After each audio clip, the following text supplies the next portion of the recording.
Last class में हम लोग कंसंट्रेशन मेजर करने के कुछ सिंपल टर्म्स के बारे में पढ़ रहे थे और वो सिंपल टर्म्स थी मास परसेंटेज, वॉल्यूम परसेंटेज और पार्ट्स पर मिलियन। राइट। अब आगे के इम्पोर्टेंट कंटेंट पर जाने से पहले कुछ चीज़ों के बारे में थोड़ा और बात करते हैं।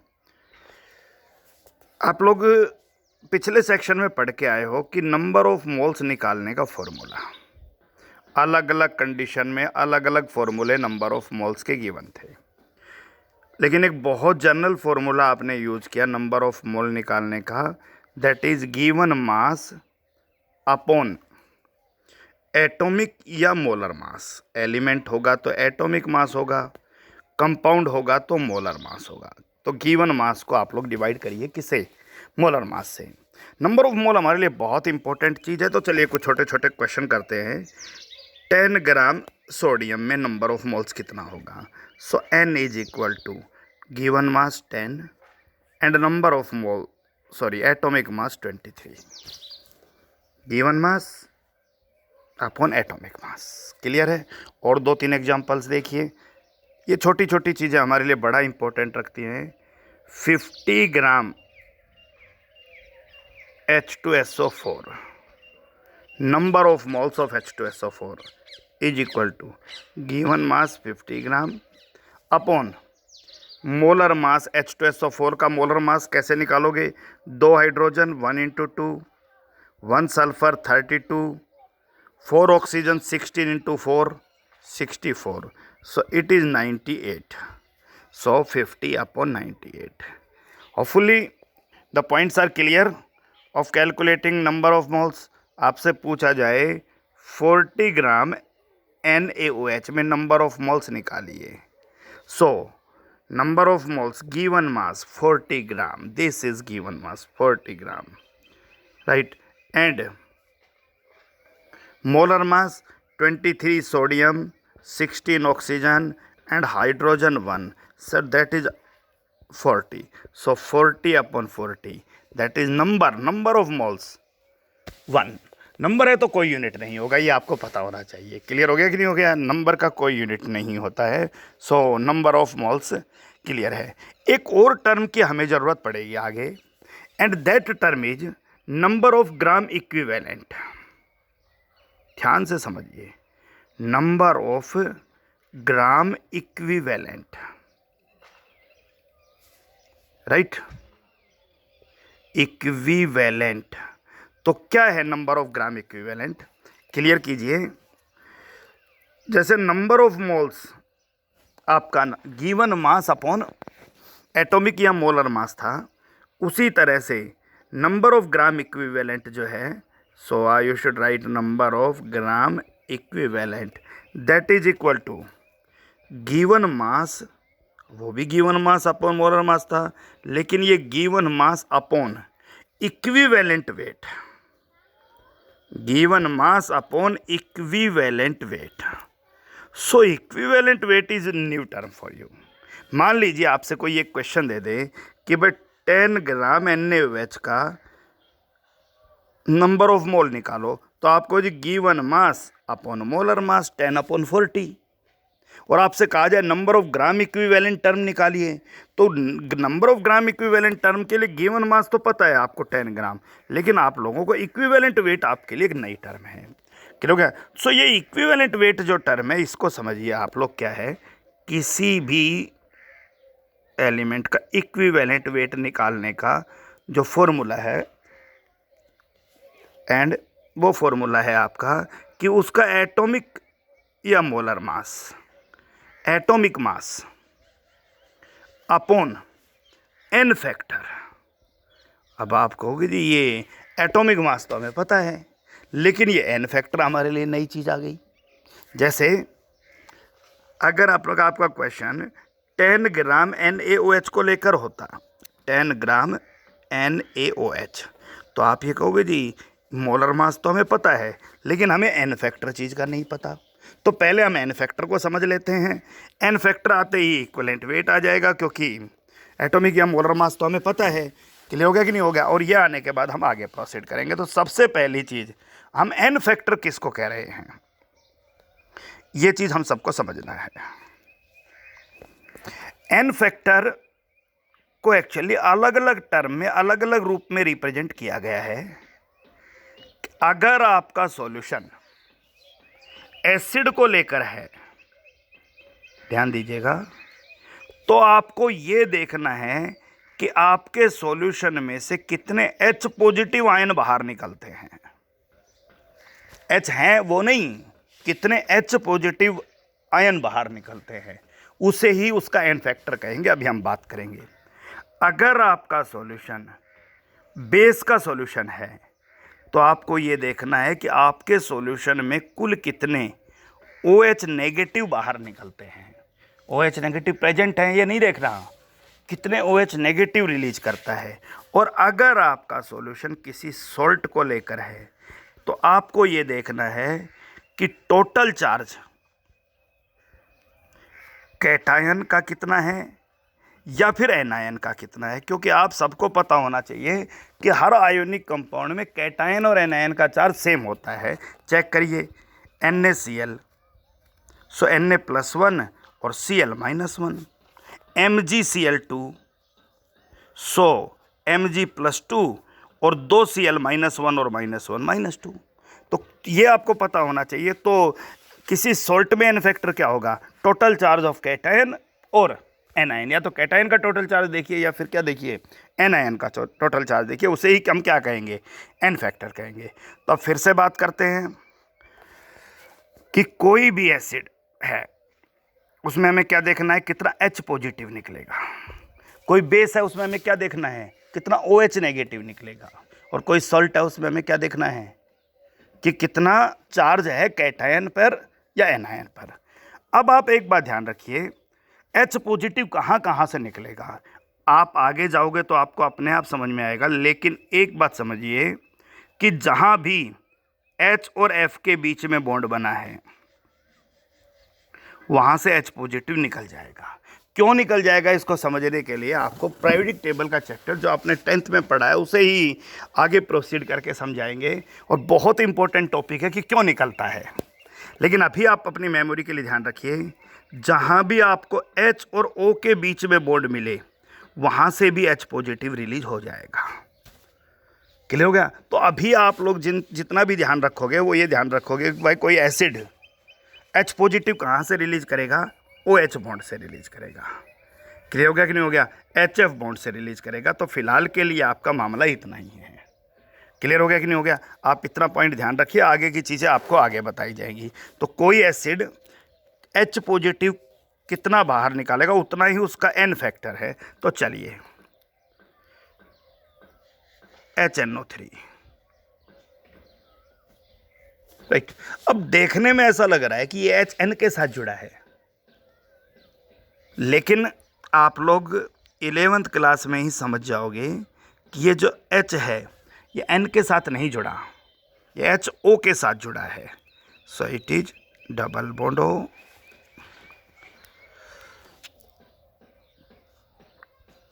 Double bond O and OH, so HNO3। अब स्ट्रक्चर मैंने कैसे बनाया इसको भूल जाओ आप, बस आप फोकस करो कि सर ये ठीक है, एक H पॉजिटिव रिलीज कर सकता है। तो इस एसिड के लिए एन फैक्टर क्या है, 1 है। क्योंकि आपको 3rd 4th चैप्टर तक पहुंचते पहुंचते केमिस्ट्री के बहुत सारे टॉपिक्स को लेकर आपका नॉलेज बहुत बढ़ जाएगा। तो आप वहाँ समझ पाओगे ये चीज़ कि हमने ये किस तरीके से निकाला है। तो HNO3 के लिए एन फैक्टर क्या है, 1 है। चलिए और बात करते हैं। H2SO4, yes. अब मामला है, देखने में ऐसा लग रहा है कि H S के साथ है, नहीं है, H S के साथ नहीं है। This is the geometry of H2SO4 OH double bond O and double bond O, right. अब आपको जहाँ फोकस करना था, आपको जी 2 OH बॉन्ड हैं, 2 H पॉजिटिव रिलीज कर देगा। तो H2SO4 के लिए एन फैक्टर कितना होगा, 2 होगा। आप ध्यान रखिएगा। क्लियर हो गया। नेक्स्ट टर्म देखिए भाई,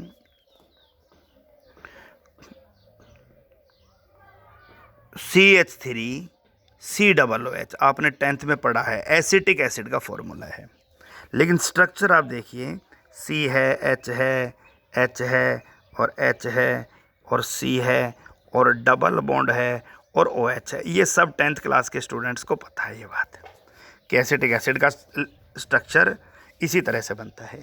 अब ये वाला एच बाहर नहीं निकलेंगे जो कार्बन के साथ जुड़े हैं, राइट, केवल यही एच बाहर निकलेगा जो ओ के साथ जुड़ा है। क्या हो गया? सो एन फैक्टर CH3CH के लिए कितना होगा? 1 होगा, आप ध्यान रखिएगा। क्लियर हो गया? तो हमें जर्नल सा आइडिया देखते ही हमेशा नहीं पता चलेगा, लेकिन जैसे जैसे आप अपनी नॉलेज को आगे बढ़ाओगे तब तक आपके दिमाग में क्लियर होता रहेगा कि भाई एन फैक्टर आप किसके लिए यूज कर रहे हो। क्लियर है पॉइंट? चलिए, और जैसे जैसे हायर क्लासेज में जाओगे ना, बड़ा अच्छे तरह से चीज़ों को समझोगे। अब ये देखिए H3PO2, अब 3 H हैं, लेकिन जब आप इसका स्ट्रक्चर बनाना सीखोगे, जो आप अभी इनिशियल स्टेज पर नहीं सीख पाए हो, आप ध्यान दीजिएगा।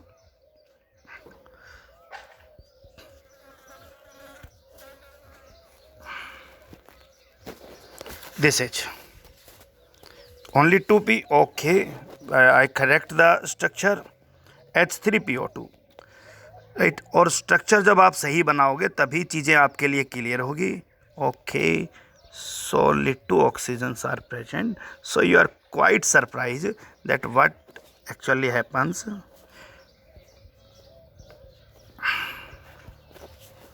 And this is H and this is double bond. So यहाँ से H नहीं निकलेगा, यहाँ से H नहीं निकलेगा, OH से H निकलेगा। 3 H हैं, लेकिन N फैक्टर यहाँ पर कितना है? 1 ही है। पॉइंट क्लियर है? तो अभी स्ट्रक्चर्स पे मजे, ये स्ट्रक्चर्स मैं आपको समझाऊंगा आगे, जैसे जैसे आगे चलेंगे, लेकिन आप स्ट्रक्चर देखने के बाद बता सकते हो ना कि यहाँ इन फैक्टर कितना है। So that's okay. आपको पता होना चाहिए कि जहाँ भी OH बॉन्ड आपको दिखाई दे वहाँ एसिड के केस में H पॉजिटिव रिलीज हो जाएगा। अब बेस के केस में H पॉजिटिव, और 10th क्लास में पढ़ा है NaOH, एक OH नेगेटिव रिलीज करता है तो N फैक्टर 1 है। CaOH whole twice 2 OH negative release करता है तो N फैक्टर 2 है। तो बेस के केस में N फैक्टर OH नेगेटिव, और सॉल्ट के केस में N फैक्टर, अभी भी हमने बात किया KCl के केस में K पॉजिटिव और Cl नेगेटिव, कुल पॉजिटिव चार्ज भी 1 है और नेगेटिव चार्ज भी 1 है, तो N फैक्टर 1 होगा। K2SO4, so you know K positive और नंबर में 2 है, और SO4 2 नेगेटिव है, तो +2 और -2, सो N फैक्टर यहाँ पर कितना होगा? 2 होगा। तो दिस इज़ द पॉइंट जो आप लोगों को पता होना चाहिए। क्लियर है? अब हम अगले पॉइंट पे बात करते हैं।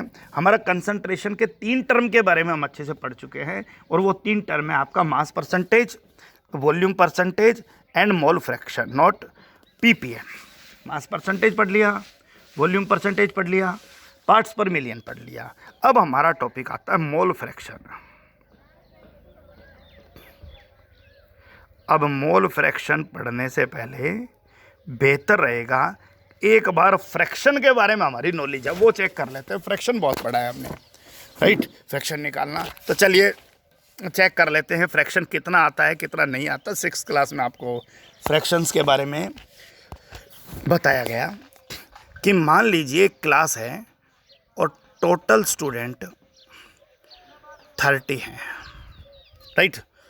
एक किसी पर्टिकुलर डे 20 स्टूडेंट्स लंच लेके आते हैं और 10 स्टूडेंट्स लंच नहीं लेकर आते हैं।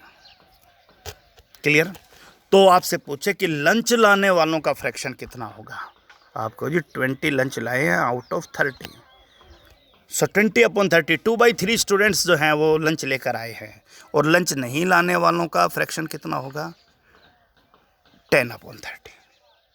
और क्योंकि 2 ही पार्ट में डिवाइड किया है, इस पूरे चीज़ को 2 ही फ्रैक्शन में बांटा है, एक लंच लाए हैं और एक लंच नहीं लाए, इन दोनों का ऐड करके देखिए, एलसीएम 30, सो 20 + 10, 30/30 दैट इज 1।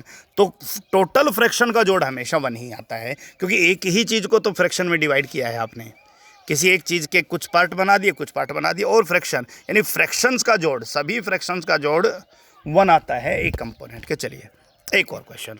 एक क्लास में 30 स्टूडेंट्स, राइट, 30 स्टूडेंट्स को डिवाइड किया गया 3 पार्ट में, राइट। और 3 पार्ट के अंदर डिवाइड कौन कौन से में किया कि जो फुटबॉल पसंद करते हैं, जो क्रिकेट पसंद करते हैं और जो बास्केटबॉल पसंद करते हैं, राइट। फुटबॉल पसंद करने वाले स्टूडेंट 8, क्रिकेट पसंद करने वाले 12 और मान लीजिए बास्केटबॉल पसंद करने वाले 10। So what is the fraction of the student who likes to play football? So definitely that is 8 upon 30. Fraction of students who likes to play cricket, that is 12 upon 30, and fraction of students who like to play basketball, that is 10 upon 30. फिर से तीनों fraction को जोड़ के देखिएगा, फिर से तीनों के फ्रैक्शन का जोड़ क्या आएगा? 1 आएगा। तो यही मामला, क्योंकि अगला टॉपिक बहुत इजी टॉपिक है, लेकिन फ्रैक्शन के बारे में आपको क्लियर होना चाहिए ये पॉइंट। अब आ जाते हैं हम अपने टॉपिक पर, मोल फ्रैक्शन को लेकर। बहुत आसान है मोल का फ्रैक्शन। चलिए एक क्वेश्चन से ही शुरू कर देते हैं। और क्वेश्चन है आपका कि एक सॉल्यूशन प्रिपेयर किया, और वो सॉल्यूशन प्रिपेयर किया हमने 8 ग्राम NaOH, चलिए 8 के बजाय 80 कर देते हैं, और ठीक है, को हमने ऐड कर दिया 900 ग्राम वाटर में। 8 ग्राम NaOH, 900 ग्राम वाटर। क्लियर हो गया? अब आप सबको पता है, कल भी हमने बात किया था, जो डिजोल्व होगा उसको आप सॉल्यूट लिख लीजिए, और जो डिजोल्व करेगा उसे आप सॉल्वेंट लिख लीजिए, solvent. That's okay. So 80 gram NaOH और सॉल्यूट को हम रिप्रेजेंट करते हैं B से, और सॉल्वेंट को रिप्रेजेंट कर रहे हैं किससे? हम A से रिप्रेजेंट कर रहे हैं। Point clear? अब बताइए भाई, given mass of solute WB, that is 80 gram, molar mass of solute MB, so Na 23, O 16 and 1, that is 40. So number of moles of solute NB 80 upon 40, and that is equal to 2. समझते जाइए। Number of moles of solute clear है। Number of mole of solvent WA, that is 900 gram. MA molar mass of H2O 2 hydrogen का 2, 1 oxygen का 16, total 18। So number of moles of A is 900 upon 18, and that is 50। So the point is clear. अब mole fraction दोनों का पता चल गया। पहले का मोल फ्रैक्शन 2 है और दूसरे का मोल फ्रैक्शन, मोल, दोनों का मोल पता चल गया। पहले का मोल 2, दूसरे का मोल 50। अब आपसे पूछा जाए मोल फ्रैक्शन, जिसको X और B का मतलब B का मोल फ्रैक्शन, तो आपको जी मोल फ्रैक्शन कैसे निकालेंगे? B का mole upon total mole. So what is the mole of B? 2, and what is the total mole? 2 + 50, 52। So what is the mole fraction of A का mole upon total mole. A का मोल 50 और total मोल 50 + 2, 52। Point clear? तो आपको करना कुछ नहीं है, बहुत सिंपल सा है। दोनों के मोल निकालिए, और जिसका भी मोल फ्रैक्शन पूछा हो उसके मोल को टोटल मोल से डिवाइड कर दीजिए, क्योंकि अभी पिछले एग्जांपल्स में आपने फ्रैक्शन निकालना सीखा। जिस भी चीज़ का, क्रिकेट का पार्ट पूछा तो क्रिकेट का part upon total part, football का पार्ट पूछा फुटबॉल का पार्ट अपॉन टोटल पार्ट। इसी चीज़ को लेकर हम आगे बढ़ रहे हैं। So let's check one more question.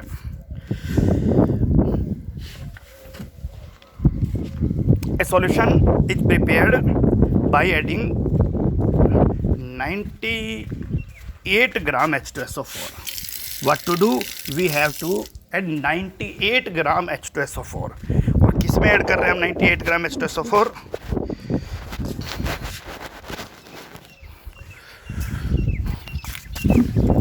450 gram water में 98 ग्राम H2SO4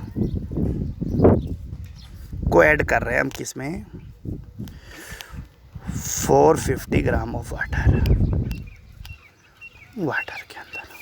चलिए, अब आपको पता है भाई 98 ग्राम H2SO4। अब ये 98 ग्राम H2SO4 तो हमारे लिए क्या हो गया? सॉल्यूट। 450 ग्राम H, ये क्या हो गया हमारे लिए, सॉल्वेंट हो गया। सॉल्यूट है तो हम क्या लिख दें, B, और सॉल्वेंट है तो हम क्या लिख दें, A लिख दें। क्लियर है। चलिए अब बताइए भाई, WB given mass of solute that is 98, MB H2SO4 का मोलर मास निकालिए, H2SO4 का 2H का 2, सल्फर का 32 and 4 oxygen 64, so that is 98। Clear है। So number of moles of B 98 upon 98 given mass upon molar mass 1। चलिए यही काम अब हम किसके लिए करते हैं, सॉल्वेंट का नंबर ऑफ मोल निकालते हैं। Given mass of solvent WA 450, okay. Molar mass of H2O MA that is H2O का 18, 2 हाइड्रोजन का 2 और 1 ऑक्सीजन का 16, so number of moles of A, so that is equal to 450 upon 80, so it is 25। Clear हो गया। अब हमें निकालना है मोल फ्रैक्शन ऑफ बी आ गया, अब number of mole of B आ गया, मोल फ्रैक्शन ऑफ बी निकालना है। तो आप क्या करोगे बोलो, आप कहो जी बी का mole upon total mole Na plus NB। Clear है। तो बी का मोल 1 है और टोटल मोल 26 है, राइट। अब आपको दूसरा पूछा है भाई ए का मोल फ्रैक्शन XA निकालो। आप सबको पता है भाई ए का मोल अपॉन टोटल मोल, ए का मोल 25 अपॉन 26, और आप सबको ये भी पता है दोनों के मोल फ्रैक्शन का जोड़ 1 है। तो आपको ये बी वाला निकालने की भी ज़रूरत नहीं थी, आप डायरेक्ट भी कर सकते थे। XA plus XB is equal to 1, और XB का वैल्यू पुट करते 1 अपॉन 26, आपके पास क्या आ जाता, XA आ जाता। चलिए एक सॉल्यूशन है जिस पर लेबल किया गया है 10% NaOH वेट बाई वेट। हमने लास्ट क्लास में भी बात किया था। 10% NaOH वेट बाई वेट का मतलब है 10 ग्राम NaOH, point clear, plus 90 gram water to give 100 gram solution. So 10 gram NaOH is solute, 90 gram water is solvent, solute B, solvent A, right। so the point is number of moles of B निकालना है तो सबसे पहले given mass, solute का given mass यहाँ 10% में 10 ग्राम है, right. Molar mass MB 23, 16, 140, so number of moles of B 10 upon 40, so 10 upon 40, 1 upon 4, 0.25, that's point is clear, okay. The next point is 90 gram H2O, so 90 gram H2O is क्या part होगा बोलिए, 90 gram H2O में given mass WA is equal to given mass 90 gram. क्या हो गया, molar mass कितना होगा भाई, molar mass H2O 2 hydrogen 1 oxygen, 2 hydrogen का मास 2 और ऑक्सीजन का, so it is 18। So number of moles of Na given mass 90 upon 18, so it is 5। Clear है, that is 5। So number of moles आ गया। तो अब मोल फ्रैक्शन ऑफ बी का मोल 0.25, total mole 5 इसका और 0.25, 5.25, दैट्स पार्ट क्लियर। आप सबको पता है भाई XB प्लस XA दोनों के मोल फ्रैक्शन का जोड़ कितना है, 1 है।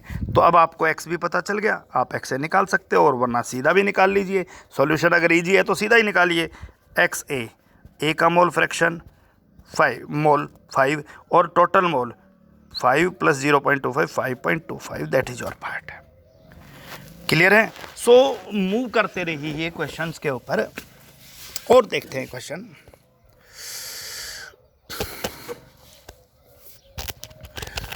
To students A and B, उनको एक क्वेश्चन दिया गया और उनसे कहा गया कि भाई आप लोग मोल फ्रैक्शन को कैलकुलेट करके लाइए। तो स्टूडेंट ए ने क्या किया, उसने कहा जी मेरे क्वेश्चन में जिस कंपोनेंट का मोल फ्रैक्शन हमसे निकलवाया था एक्स का, उसका मोल फ्रैक्शन का वैल्यू -0.5 आया है। और बी स्टूडेंट ने कहा कि जो मोल फ्रैक्शन हमसे कैलकुलेट करवाया है उसका वैल्यू 2.5 आया। तो एक बात आप बताइए कि क्या, क्योंकि एक सॉल्यूशन मान लीजिए दो कंपोनेंट से मिलके बना है, दोनों के मोल फ्रैक्शन का आंसर ये निकाला ए और बी ने।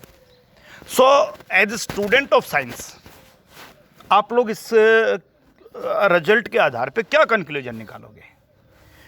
पहली चीज आपको एक बात समझ में आना चाहिए कि मोल फ्रैक्शन की वैल्यू हमेशा ही 0 to 1 होगी।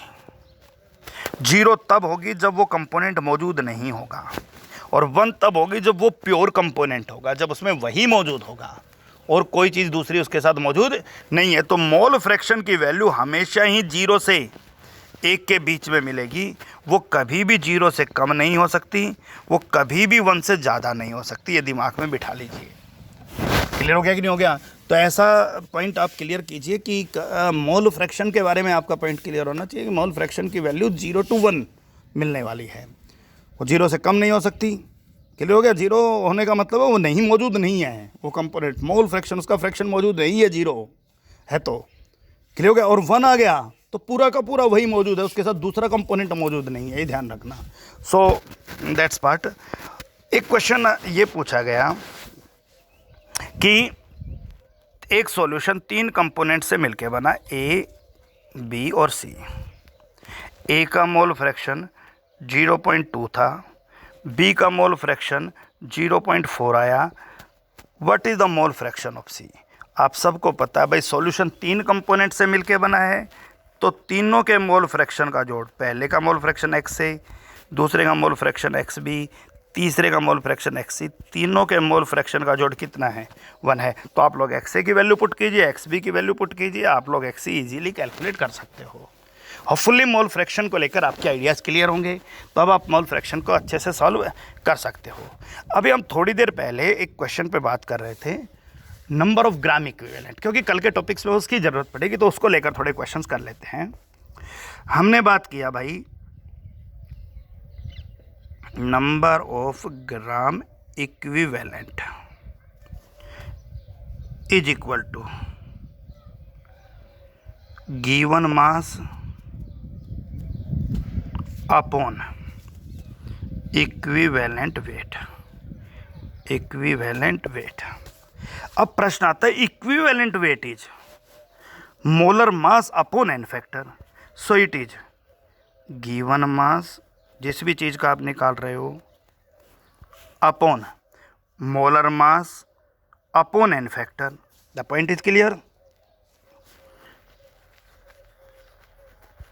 Molar mass upon n factor, तो एन फैक्टर यहाँ चला जाएगा, एन फैक्टर। अब given mass upon molar mass, आप सबको पता है भाई given mass upon molar mass, number of moles. So number of moles into n factor, और नंबर ऑफ मोल आपको निकालना आता ही है, एन फैक्टर क्वेश्चन देखते ही पता चल जाएगा। तो नंबर ऑफ मोल्स को जब आप एन फैक्टर से मल्टीप्लाई कर दोगे ना, तो आपके पास क्या आ जाएगा भाई? इक्विवेलेंट वेट आ जाए, sorry number of gram equivalent आ जाएंगे। एक बार दोबारा से चेक कर लीजिए हमने क्या किया, डाउट्स नहीं होना चाहिए। नंबर ऑफ ग्राम इक्विवेलेंट का formula,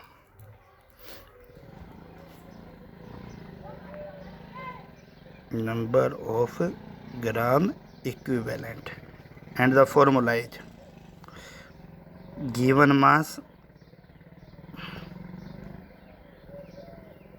upon equivalent weight। equivalent weight, चलिए given mass upon equivalent weight is, बोलो molar mass upon n factor, और एन फैक्टर ऊपर चला जाएगा, n factor, that is n factor। given mass upon molar mass, it is number of moles into n factor। और n factor क्या है? Acid के case में कितना H पॉजिटिव निकालेगा, बेस के केस में कितना OH नेगेटिव निकालेगा, और सॉल्ट के केस में कितना चार्ज है कैटायन या एनायन पर। तो चलिए क्वेश्चंस पर चलते हैं एन फैक्टर को लेकर। आपका क्वेश्चन है 10 gram H2SO4 number of moles is equal to given mass 10 और मोलर मास H2SO4 का निकाल लीजिएगा 98। Number of gram equivalent that is number of moles into n factor. Number of moles 10/98 और n factor कितना H positive release करेगा, H2SO4 2 H positive release करेगा। So it is number of gram equivalent. Point is clear.